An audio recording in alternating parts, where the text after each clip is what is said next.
Welcome to the MEND, a podcast to learn about services and support for victims and survivors of crime, sponsored through the Center for Crime Victim Services here in Vermont.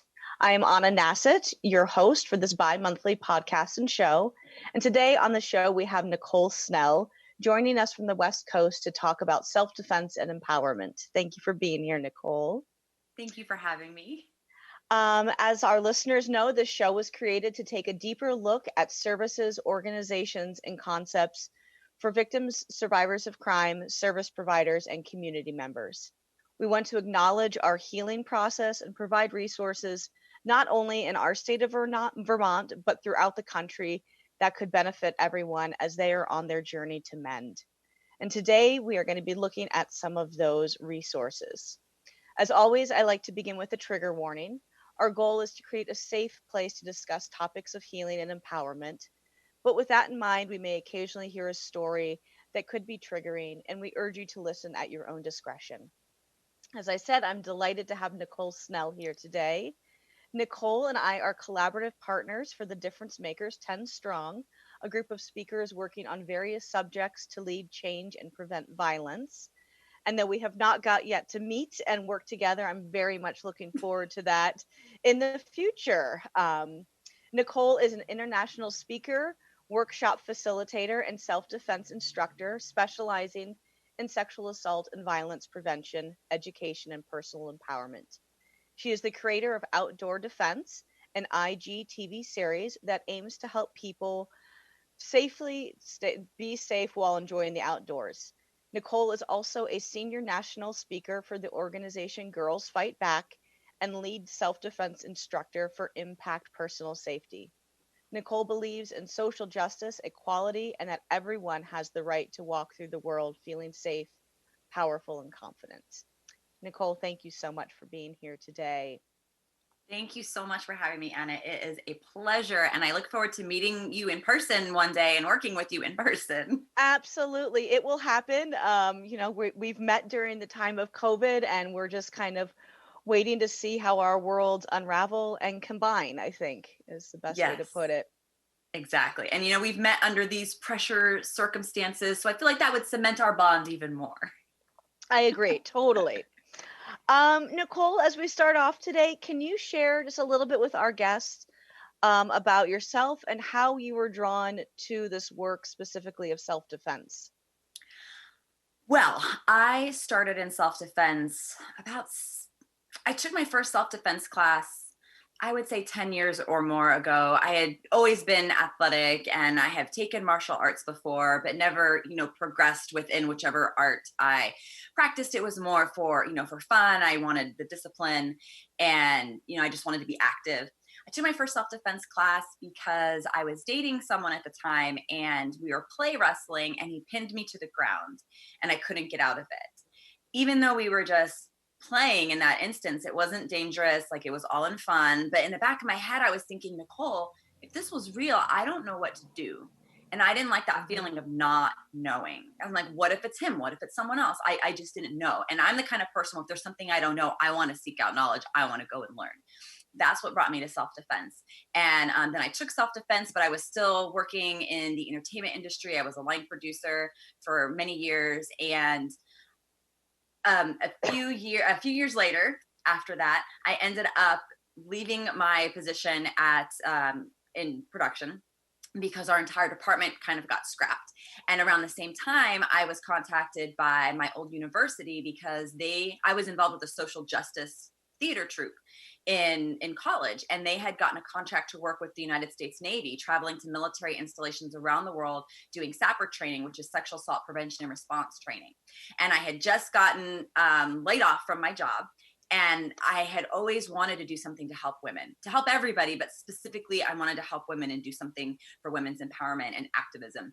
And I felt like this was the perfect opportunity. And so through working with them, I met the folks of Girls Fight Back. And I saw the program and I said, hi, I would like to be a speaker for your program. They didn't have an opening at the time. And they said, we'll let you know if there's an opening. 3 months later, they had an opening. So I am simultaneously doing these facilitated discussions around the world for the military. And then I got my training in Girls Fight Back to be a senior national speaker. part of my training with Girls Fight Back, and they teach seminars. So the seminars are no limit to the audience size, and we teach the basics of personal safety in these really high energy, enthusiastic, empowering discussions, getting the audience on their feet. It's amazing. To be a speaker, we had to take a full contact self-defense class. I took the class. It was through Impact Personal Safety, and you are striking a fully padded instructor, full force in realistic scenarios. They are talking to you the way an assailant would talk to you, and they are putting you in that kind of adrenalized state, that emotional state, and you're fighting through it. And it was the most amazing, life-changing experience. So after my class, I said, "Hi, I would like to be an instructor for you. How do I do that?" And I started the process. I became an assistant, took my training. I believe I've had, over 100 plus hours of training to become an instructor. And now I'm an instructor as well for Impact Personal Safety, teaching full contact self-defense. We primarily teach in the Los Angeles area. We have curriculum at several local high schools where we're part of their PE program. They have to take our class for young girls, and it's amazing to see their progress as they take the class. And we also travel around as well. Some people can hire us to go out, and we can travel, around the LA area. We can fly. We've been all over to teach our classes, and those are smaller workshops, cap of like 16 to 20 people, because everyone you're striking, and if you had a bigger class, you wouldn't be able to get as much hands-on. And we learned so many different scenarios. What happens if you're attacked from behind? What happens if you're on the ground? What happens if you get taken to the ground? What happens if someone's talking to you? There's just so many layers that we add on, and we help people think through it. And from the moment I got involved, I knew this is what I wanted to do. Like, I just found this is my passion. I didn't know that this career path even would exist, to be able to speak on these types of topics and teach people self-defense. And now that I'm doing it, I can't imagine doing anything else. Amazing. It's clear that you're very passionate about it. I love it. I love when someone's like, well, at the end you're like, and it was clear I was passionate about this. I'm like, yes, you are. And that's amazing. I think you and I also have in common that some of my best jobs I've ever gotten has been just being like, so I need you to hire me because I'm going to come to work for you. So how do we make that happen? Yes. I'm known to have done that as well. And I think there's something about like when we put ourselves out there and just be like, hey, I want to work for you and you need me, is such a powerful, powerful thing of our own self-worth too. It's incredible. Yeah. If you need to be able to ask for what you want. The worst thing they can say is no. Yeah, exactly. Exactly. So as we kind of start to unpack what self-defense is and what that looks like, can you tell me a little bit about your approach? Because there's so many different approaches to self-defense. What is your approach to teaching self-defense for women? And you shared a little bit about building your training, but where did the fundamentals of your training come from? So we focus on empowerment self-defense, which is giving the participants, which are primarily women, but we also teach people of other genders as well. It's not gender specific, because everyone can benefit from learning the basics of how to defend yourself. But we come from a place of empowerment. We want to give people options. We want to give people confidence. It's not about giving you tips or telling you anything you did in the past is wrong, because that's not true. Whatever you did, whatever you do to survive is the right thing to do. And what our goal is to just give you tools and options so that you can feel powerful in going out about your life. There's a lot of self-defense out there that teaches a lot of don'ts. Don't go here, don't do there, don't do this. And we don't believe in those. We don't want you to limit your life even more, because women are already taught to limit their life. Stay home, don't go out at this time, don't wear that, make sure you don't wear your hair in a ponytail because someone can grab it. I've heard absurd things.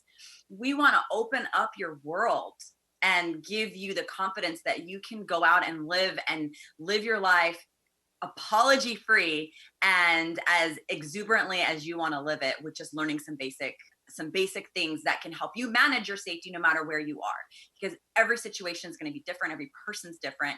And we want you to be able to think through your own life and make the best decisions for you. So way more empowerment versus fear-based. Oh yeah, not fear-based at all. Because looking at self-defense, you're facing what would be a scary situation. And so I love that you're coming at it from like, this is a very empowering thing to learn versus here's the fear that you're going to face. And this, I just think that's a much better way to tackle that. Can you share with our listeners some of the fundamentals of empowering self-defense and how they should be used? Yeah, absolutely. One of the most basic things we teach in self-defense is the best fight is the one you never have to fight.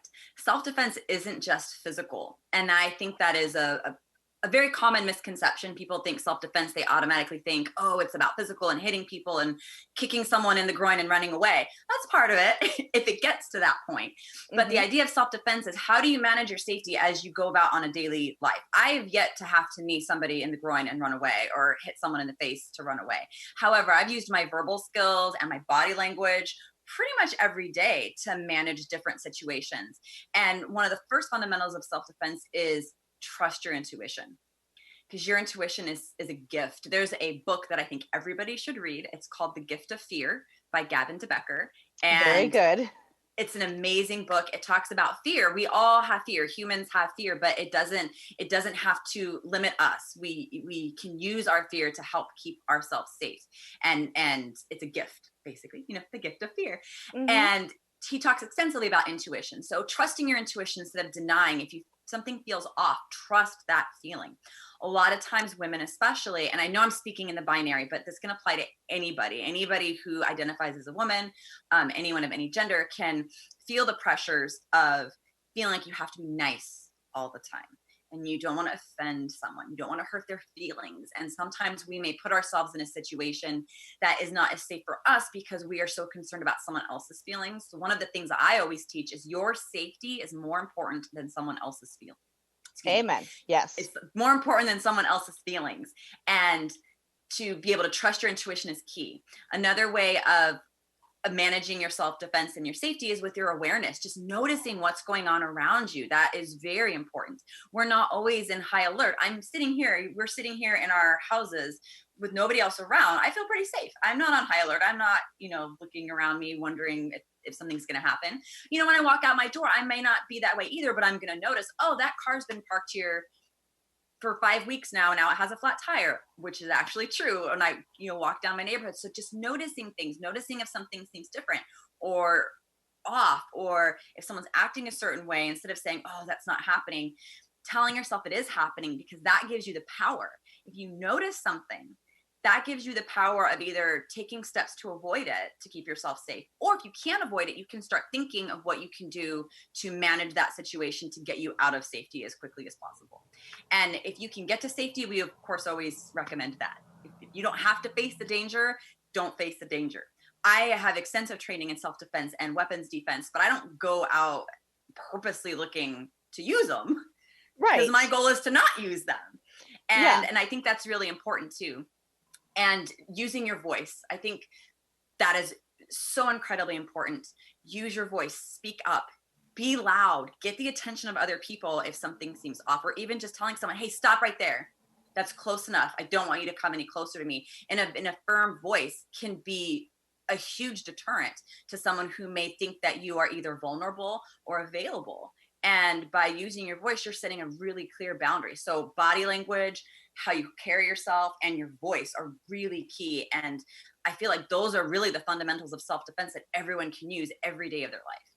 Absolutely. I couldn't agree more. We were talking before this started that I've done self-defense training with mixed martial arts experts and over the last 10 years, and really had to learn, because I was in a continuous place of danger from being stalked and being threatened, how do I navigate life safely and find any sort of freedom while having this danger? And the continuous theme was to create that safe life without having to actually confront the offender.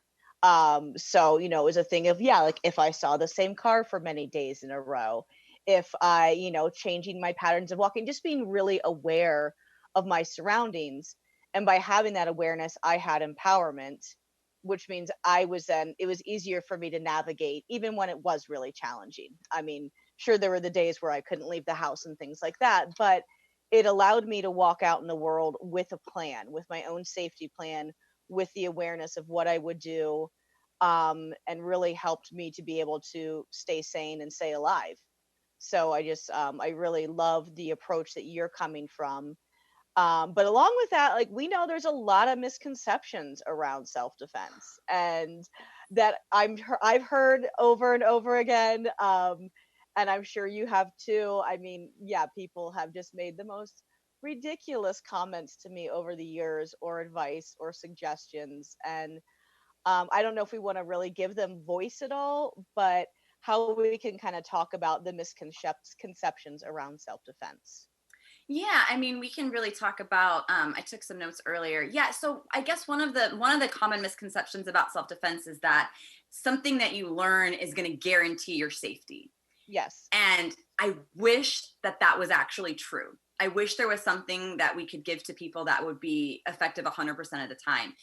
But we have to be realistic and understand that self defense is, it's a continuum, and we said we're not always in danger, so we have to figure out ways to manage our safety as we move through different aspects of our life and different places that we travel. But understand that nothing is guaranteed, and all we can do is our best. It's not about blaming anyone. It's not saying, oh, you should have done this or you should have done that. Sometimes I have people come up to me after a presentation or even online and say, this and this happened, what should I have done? And I will tell them, well, you're here today, right? Did the right thing, you're here. And you may feel, they may feel that they could have done something better. It's that hindsight. It's like if someone says something to you and insults you, you go home and think about it for like a few hours. You're like, I should have said this. And I get that idea of like, oh, I could have done this better. But at the same time, you have to give yourself credit for you did it. You got away, you're safe, you're home. That is the important part. So the idea that anything can be guaranteed to work, we have to address that right off the bat and be like, no, we can't make guarantees. We can just give you options and give you tools and hope for the best. It's the idea of we're teaching these skills, these important life skills, because we hope we never have to use them, but they're there in case we do. Yeah. Another misconception is, I hear this a lot in classes, that if you set a boundary with somebody, that it's going to make them so angry that now they're going to attack you. That the idea is that you shouldn't make someone mad, because by you standing up for yourself, you're going to make them so mad. By you telling them no, that they're going to now they're going to be violent against you when they weren't before. We have to remind people in class and students that if someone is out to hurt you, that was their original goal. You cannot turn a good person into an attacker. There are so many good people in my life, good men in my life. There's nothing I could say to them that would make them hurt me. So if I set a boundary with someone and that person hurts me, that means that was always going to be their intention at some point. They were waiting. So it's an even more important that you set that boundary with that person and use your voice and use your self-defense if you have to. And are there any other misconceptions and specifically that you want me to address? I can. No, I mean, I've had, like, I think, we've heard them all over the gamut, but I think, for me, like, the biggest thing I learned from the get-go was your goal is to get away safely. Yes. Your goal is not necessarily to stay there for the fight. Your goal is to get away safely.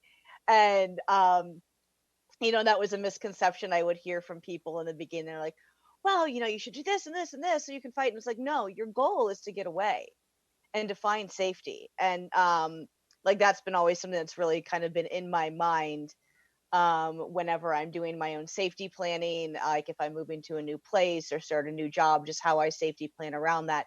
It's always with that goal of, where's safety at? How do I get to safety? How do I create safety? How do I create space so that I can find that? Has just been really important to me. That's so spot on. I'm glad you said that. That's 100% right. Yeah. The goal of self-defense is first, not have to use it. And then two, get to safety. You strike until you can get away. The point is not to just continue to beat that person to a pulp. Right. You want to get away. It's not about style points. It's not about how many techniques you get to use. It's, if you hit them once and they're down and you can run into the store, then you do that. That's what you do. That's what you do. Absolutely. So something that's been really important for me is situational awareness and safety planning. Can you talk to our listeners a little bit about what those two things are and what they look like and how they can work towards empowerment? Absolutely. Situational awareness ties in with what I was saying earlier about being aware. It's really just noticing what's going on around you. And the expectation isn't that you have to look over your shoulder every second of the day and live in a state of constant anxiety. The idea is just to be proactive. Like you said, if you notice something, to let yourself say to yourself in your head, I noticed this. Just ask yourself the question, what's going on? And then being able to make decisions based on that.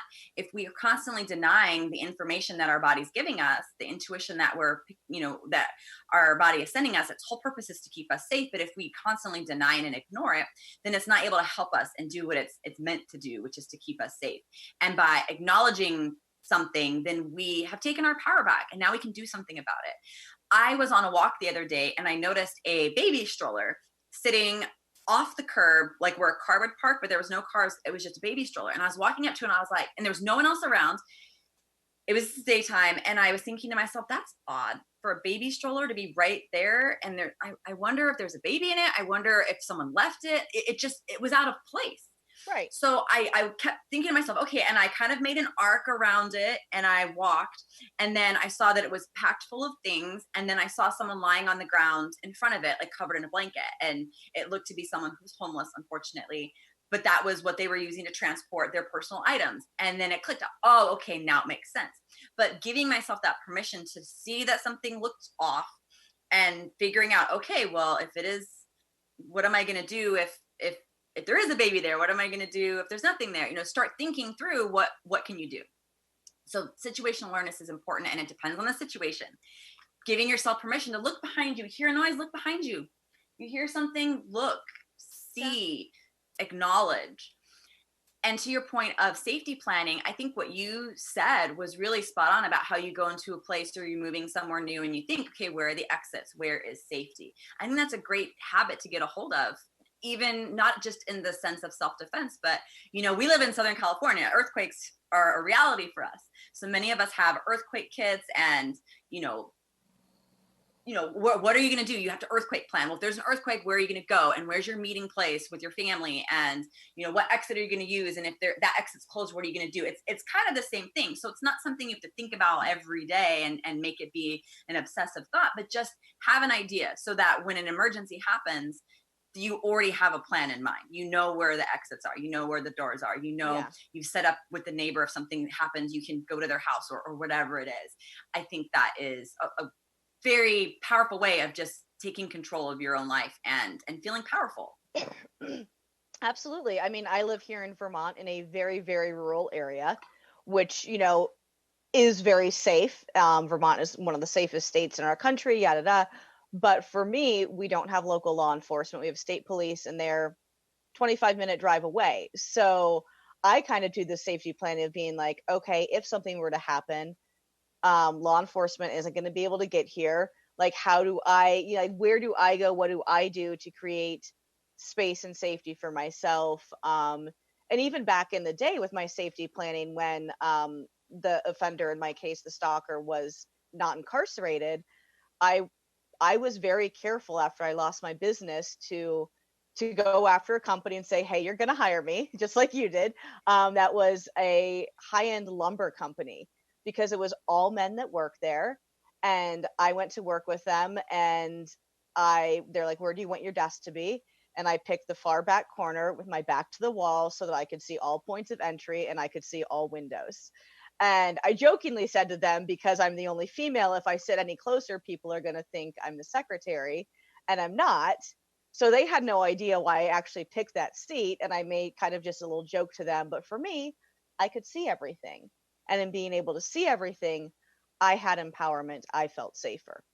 So I think, and I've had to go, like, there's some of us that have had to go to some great lengths, but it just becomes very normal. And by having that as my normal behavior, it's made the stress and fear go away. That's great. I think that's so important. So yeah, so those are just some of my things that I think are really important.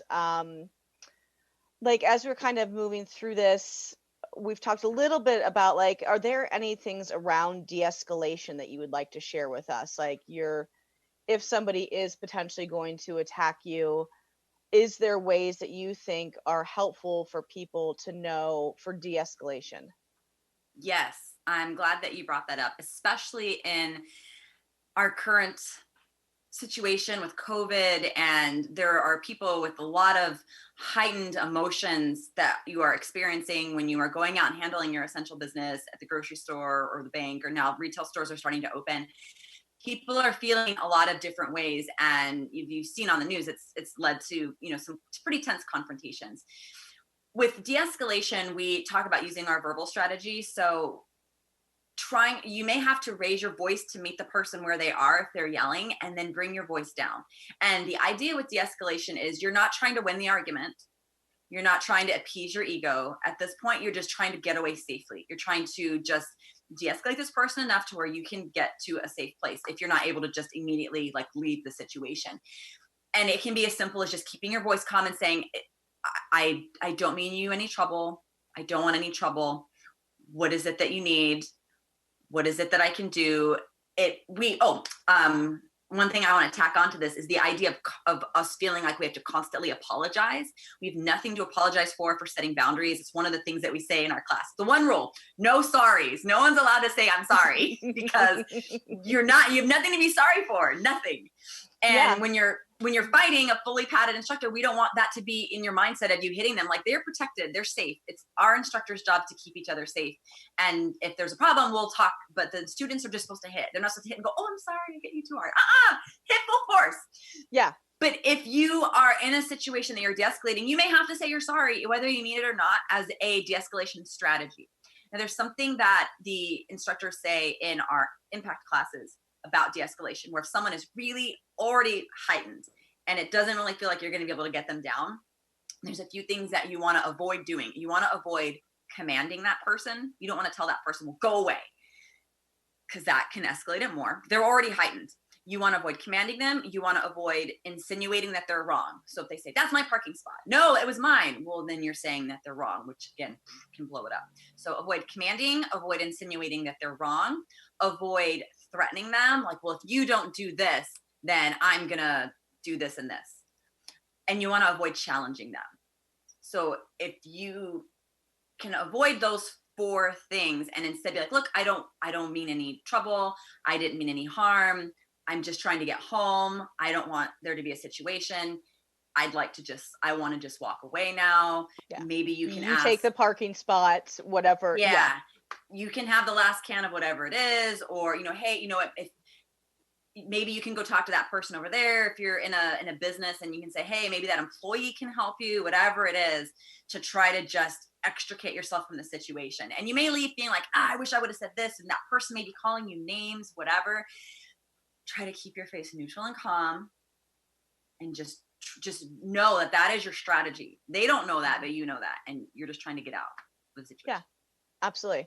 And at the same time, working through, I don't know if you want to address it all, like, I didn't really put this in here, but working through that adrenal dump that happens where, maybe you could just go ahead and quickly talk about adrenal dumps, because you're probably going to be better about it than I am. But yeah, what that is and how you work through that in these situations. So when you're faced with any kind of dangerous, traumatic, heightened situation like that, you can feel adrenaline pump through your body. It's a hormone, pumps through your body, and your heart rate may increase, your blood pressure may increase, you may feel shaky. A lot of times your fine motor skills don't work as well when adrenaline happens. So you might find that, oh, now I can't put my key in my door, or can't put my key in my car to start my car, because that's a fine motor movement, which is when we're training in our impact classes, we fight through the adrenaline response, and all of our moves are gross motor movements. That way, when you are faced with that adrenaline response, you're not trying to do anything highly articulated. You're doing something gross motor movement. It's procedural memory now, because we've trained in that high intensity adrenaline state in a realistic situation, so that students can know what that's like and know how to manage it. So if you haven't had that kind of training, that's fine. You can still manage through it, but just understand that you're going to feel physiologically, you're going to feel it. And if you notice shakiness, if you notice that you can't do these small movements, you can't zip your purse up, you can't, grab something, you can't pick up your water bottle, or you stumble or you fumble, that's just part of it. Just take some deep breaths. When you get to a safe space, just let yourself feel the feelings that you have, because they're all valid and normal. Drink Mhm. some extra water that day, get some extra rest, take care of yourself, and know that you may have weird dreams. Whenever you have adrenaline dump, your body tries to like work it out in your unconscious mind, and you might have weird dreams. Yeah, and it can take a long time for it to work out, which is a whole other subject we're not even gonna get into Yeah. today, but, one I The personally find neurobiology of trauma. is so fascinating, Yes. but yes, so thank you for sharing that. One, I'd like to kinda talk about weapons, the good, the bad, the yes and the no of them, Yes. and yeah, just kind of I'm gonna segue with a little story. Even though I've trained in self-defense and done all these things, because I was in fear for so long, it's been nearly impossible for me to go walk alone. And I live in the country, it's beautiful. You want to go walk these country lanes. And recently I started doing it again. And one thing for me is people have always said to me, no offense, but mostly males have always said to me, you better carry a gun everywhere you go. Everywhere you go, you should carry a gun. And I don't. But what I do is I do carry a small knife that I can, tuck into my waistband. If I'm listening to music, I only put one earbud in. I do these different things so that I feel like I can confidently go out there and do this thing that I was scared to do for so long, but I can do it in this empowered way, and that I have something with me if I were to need it. And the other day, I actually went walking alone in the woods for the first time in 10 years. And it was only a short patch of woods, but I found myself more nervous if there was going to be a bear around than if I was going to get attacked by a man. I was like, I think that's some good progress that I'm now worried about the bears. So, um, I agree. but yeah, but so I mean, just as far as weapons go, there's so many different opinions on them. I've personally trained in a lot. For me, I feel confident carrying a knife. I feel like I'm going to be much more able to use that. I'm not going to accidentally shoot my foot off through my purse or shoot someone else's foot off. Like, those are just the things that go through my mind.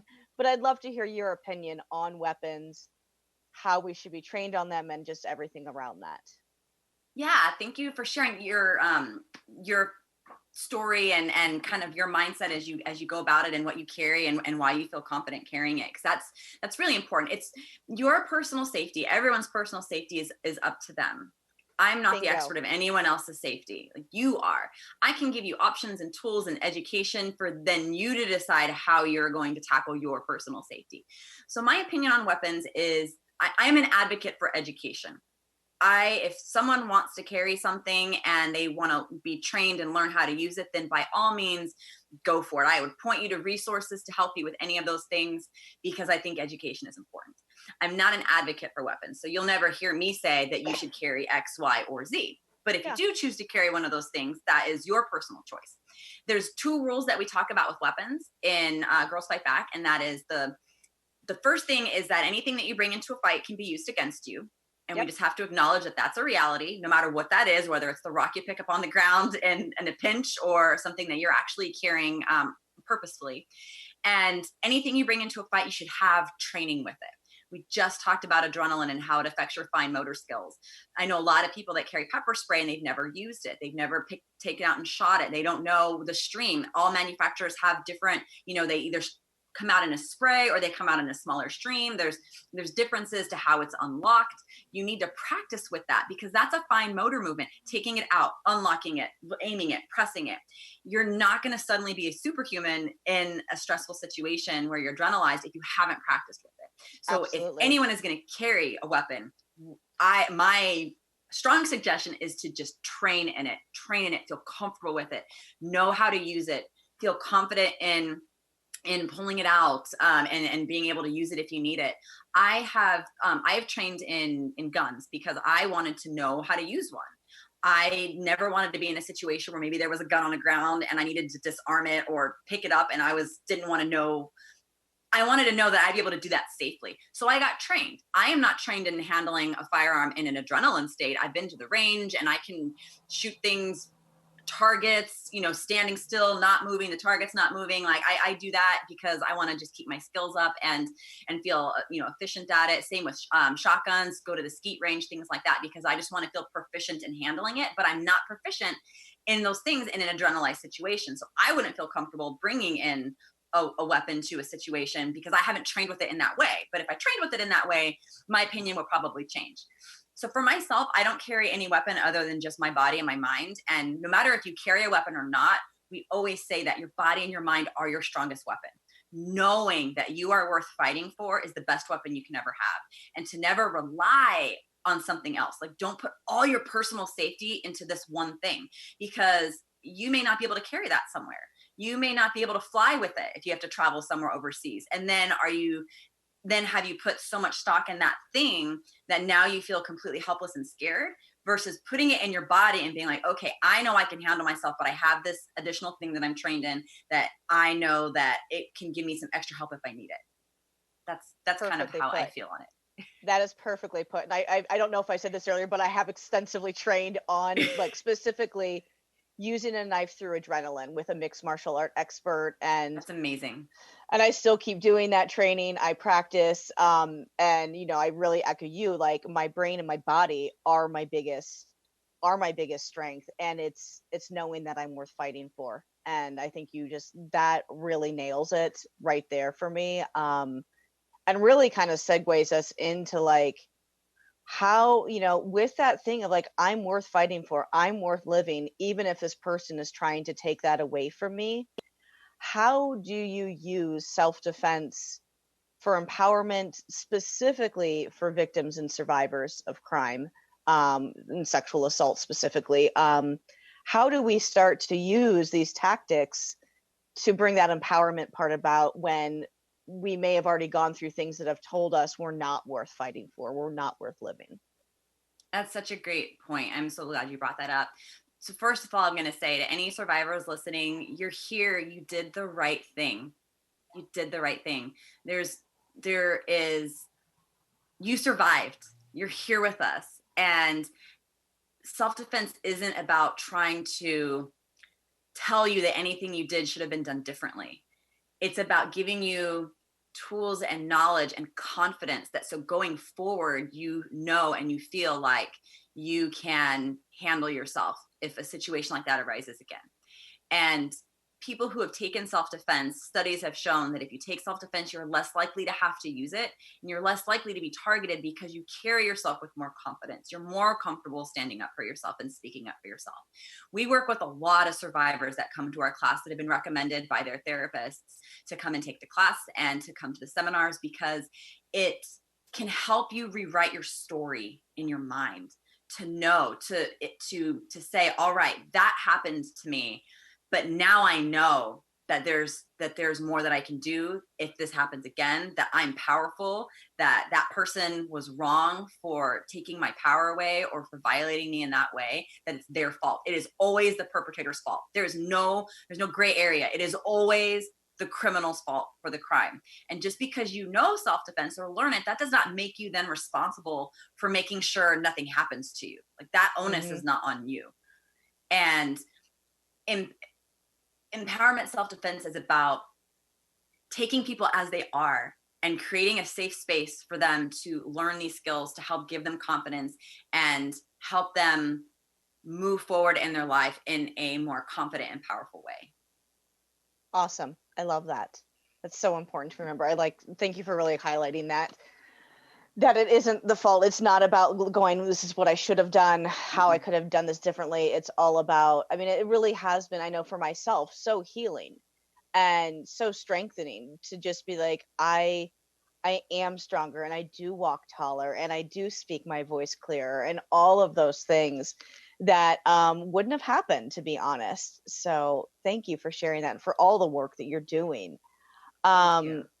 I feel like we've covered a ton here and kind of gone through all of our questions, but is there anything that you feel like you'd like to share that we really left out that was a major point as we close down this episode?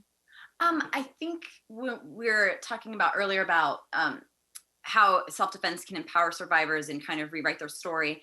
There was a point that I wanted to make, and then it just like flitted away in my brain, and I'm trying to think if I can remember it really quickly without taking up too much time. I will remember it. I'll remember it. Okay, you can come back on anytime. This is one of those topics where I'm like, oh, we have 45 minutes, but we could talk for like 3 hours. I think I just remembered it. Okay. Something that I say a lot in my sessions is self-defense is not about what you should do. It's about what you can do. What can you do in that situation? It's not about doing a move perfectly. It's not about making sure that you landed it in the sequence that maybe you learned it, because it's just about doing whatever you can to get away, whatever that is. Sometimes we'll be in class and, maybe the eye strike doesn't go right into the helmet eyes. It like goes off to the side, but it's still in the area. Like, it doesn't matter. The will to fight is so important, and you have to figure out what that is. What is it you're fighting for? Sometimes people aren't sure what they are fighting for.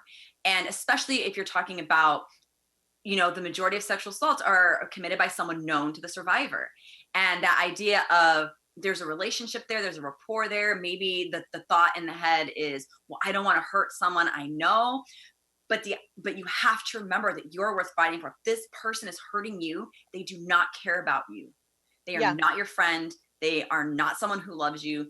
They are hurting you. And you have full right and full authority to defend yourself by any means necessary to get yourself to safety. And you have to find out what that thing is to fight for. There was, I can, do I have time to tell a quick story? Absolutely. Yeah. We've got all the time. Oh, great. There is one of, they tell this in our, actually, no, I'm not sure. It's someone else's story. So I probably shouldn't tell someone else's story on second thought. But the idea is, when we're in class, I can say this. Sometimes we have parents, moms in the class, they have kids. Sometimes they come to class with their daughter. Sometimes they don't, but they, and they will have them in class and teach them how to yell. And maybe they're not yelling really loud, or maybe we see that they're kind of not striking to their full potential. And we'll ask them, well, what if something was happening to your child? And then the fierce comes out. If something was happening to my child, like, I would just tear that person, that is their permission. That's what they're fighting for. And we have to tell them, okay, if that's what you have to give yourself permission to do that for you, because you are every bit as much worth fighting for as, an external, family member, friend, or etc. And knowing that whatever that trigger is for you to help turn you into the fierce person that you are to defend yourself, you got to figure out what that is. And nobody can tell you what that is but you. And you are fully capable. There are one of the myths is that, a woman can't take down a full grown man. I have had men come into my DMs on Instagram and tell me, oh, well, it's not that easy to hit someone, or that won't really work, blah, blah, blah. And it's just, don't listen to those people. Don't listen to those voices, because they're just trying to minimize your power. You are fully capable. Everyone listening, no matter what your gender is, you are fully capable of defending yourself. If you are a person that has a disability, you are still capable. There are still things that you can do, modifications that you can make. Your voice is still your most powerful weapon. But you have to tell those voices that are in your head telling you that you can't do it or that you're not strong enough. You have to find a way to silence them, and instead tell yourself, I am strong. I can do this. I am powerful. No one is so strong that if you poke them in the eyeball that they are going to be able to withstand that and be like, oh, that doesn't hurt. It's not the movies. If you heel palm someone in the nose, it's going to cause pain. If you knee someone in the groin, it's going to cause pain. And maybe enough time for you to get away. You may have to strike them again. But there are so many misconceptions. And instead of being in a situation and getting into the mindset loop of, oh my gosh, what is this person going to do to me? One of our instructors in our impact says, change the thinking and say, what am I going to do to them? Yep. Absolutely. I remember one of the first things my instructor taught me, he's like, well, it's either you or them. So you pick, because he was like, can you harm somebody? I was like, well, I don't know. And he's like, well, it's either you or them. And that really shifted it for me, was being like, no, it's me. I'm not going down this way. And that really shifted for me how I was able to approach it and break through from that I'm sorry place to I've got this, I've got me place. Absolutely. And your voice is so powerful. We practice verbal skills a lot, because having a strong verbal strategy can oftentimes get you out of a tough situation. Because if someone is approaching you, if an assailant is approaching you, they're trying to figure out if they're someone that they want to target. They're trying to interview you, basically, is what we call it. They're trying to see, are you vulnerable? Are you going to let them push into your boundaries? Are you going to set, whatever it is? And by setting a boundary and telling them, hey, I want you to stop right there, take a step back. Look, I'm not interested in having a conversation, leave. You now have set a tone of someone who's confident and powerful and not as vulnerable as that person thought. And that in itself can be a deterrent, because assailants, for the most part, are not looking for a fight. They're looking to commit the crime as quietly as possible because they don't want to get caught and get away with it. So any kind of resistance and strong body language and a loud voice can be such a strong deterrent. And that's something that anybody can do. Yes. And hopefully avoid a physical. But if you need to use your physical, then we teach that as well, because it's just good to have in your back pocket. I love it. And the stronger our voice, the stronger we are. Truly. Yes. Yes. Awesome. Oh, thank you so much for being here today. Like I said, I could talk to you for hours about all of this, but it's been so great to have you here today, Nicole. And just thank you for all the work you're doing. For people to learn more about your work, they can go to girlsfightback.com. Is that correct? Yes, that is correct. Awesome. So everyone, girlsfightback.com. And I always like to close with just one short message that's really positive, because we're talking about heavy things and we've talked a lot about empowerment today too. But is there one last parting thought you could share with our listeners? Yes. My parting thought is, remember, you are worth fighting for.